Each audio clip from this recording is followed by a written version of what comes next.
10,000 गौरक्षक दलों पे, 10,000 नाग साधुओं पे गोली, संसद के बाहर गोली चलवा दी जाती है। उस पर क्या कहोगे? कांग्रेस ने दिया था, है ना, कि हम दो हमारे दो, तुम पैदा और बाकी के 12-15। उनकी राजनीति तो तुम्हारे पप्पू और अखिलेश यादव करते हैं, गोल टोपी पहन के चले। सिखों की हत्या करवा दी।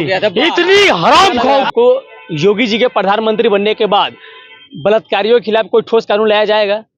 देखो, प्रधानमंत्री तो मैं सिर्फ एक मानता हूँ, इंदिरा गांधी।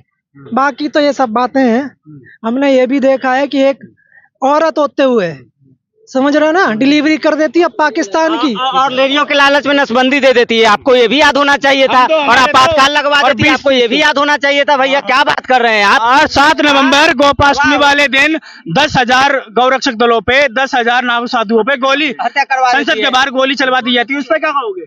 उस पर ये कहूंगा कि एक मुरादाबाद में घटना हुई और थी, सुनो, मुरादाबाद की छोड़ो, जिसमें ईद के दिन ईदगाह के अंदर काटे जाते हैं आदमी, उस पे भी बात होगी। 1972 में इंदिरा गांधी जी ने मुस्लिम पर्सनल लॉ का स्थापना किया था, और 1971 में 10 करोड़ अवैध मुसलमानों को भारत में शरण दी थी। उस पर क्या बोलोगे? आप इसी चीज पे ज्यादा स्टडी करना। क्यों नहीं? सुनो पूरी बात सुनो। उसी इंदिरा गांधी का बयान था कि इन बांग्लादेशियों को वापस बांग्लादेश में भेजा जाएगा। क्यों नहीं भेजा गया?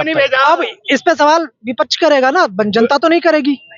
जनता का हक बनता है। जनता जब तक नहीं करेगी, आवाज कैसे पहुंचेगा? सुनो, उस टाइम तुम ही जैसे जनता पट गए ना। पूछना चाहता हूँ कि आपको भाजपा से दिक्कत है कि हिंदुत्व से दिक्कत है? पहले मुझे ना भाजपा से दिक्कत है ना हिंदुत्व से दिक्कत है। राहुल गांधी जी कैसे लगते हैं आपको? राहुल गांधी नहीं, राहुल गांधी अभी प्रियंका वाड्रा नहीं, ये समझ में ही नहीं आते मेरे।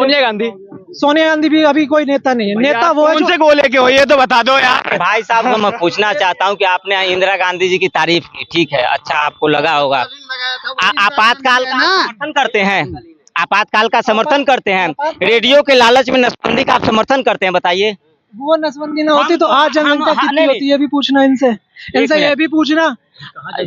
जो एक नारा कांग्रेस ने दिया था, है ना, कि हम दो हमारे दो, तुम पैदा और बाकी के 12-15। और आज राहुल गांधी कर रहे हैं कि जिसकी जितनी हिस्सेदारी उतनी भागीदारी। बाबा की खुद नसबंदी हुई थी, मेरे दादाजी की खुद हुई थी, तो उसमें कौन सी नई बात है? लेकिन अगर उस टाइम नहीं होती तो आज हमारी कितनी जनसंख्या है? क्या नियंत्रण करना, क्या नसबंदी सही है? बिल्कुल सही है भाई, बिल्कुल। ये वही लोग हैं। आपने करवाया है? नहीं करवाया। अभी तो मेरी जनसंख्या 2 तो होने दो यार। वो नहीं है क्या यार? भाई तो तुम नसबंदी को सपोर्ट कर रहे हो। तुम बताओ, इतने जो तादाद बढ़ रही है मुस्लिमों की और हिंदुओं की, 2 और छाती वो पीटते और टैक्स हम देते हैं। हम हिंदू 2 बच्चे, टैक्स हम भी भरते हैं।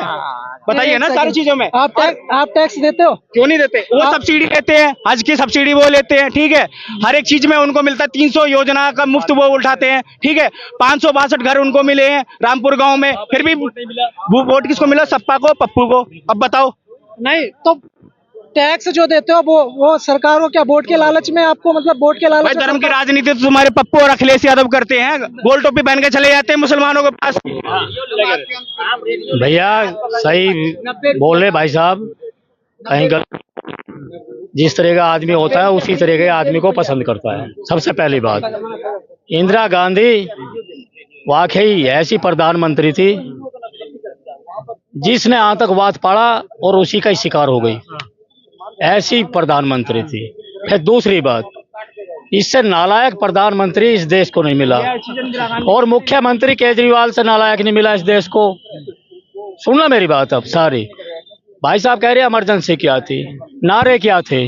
अरे हम दो हमारे 70, सबके हाथ में ईंट पत्थर, ये नारा था उस समय पे, है ये नारा था। क्या इमरजेंसी के द्वारा आपको आहत पहुंची? आप तो नहीं होंगे इस उस समय पे, लेकिन आपको आहत पहुंची, आपके परिवार को या कोई परेशान हुआ?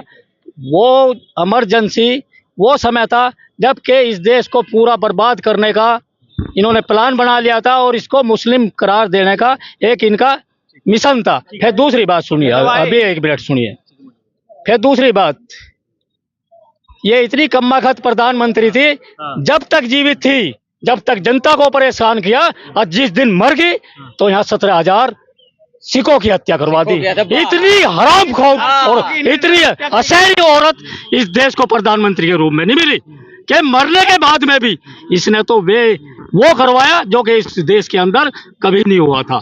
तो मैं एक चीज और बताऊंगा, आप कर रहे थे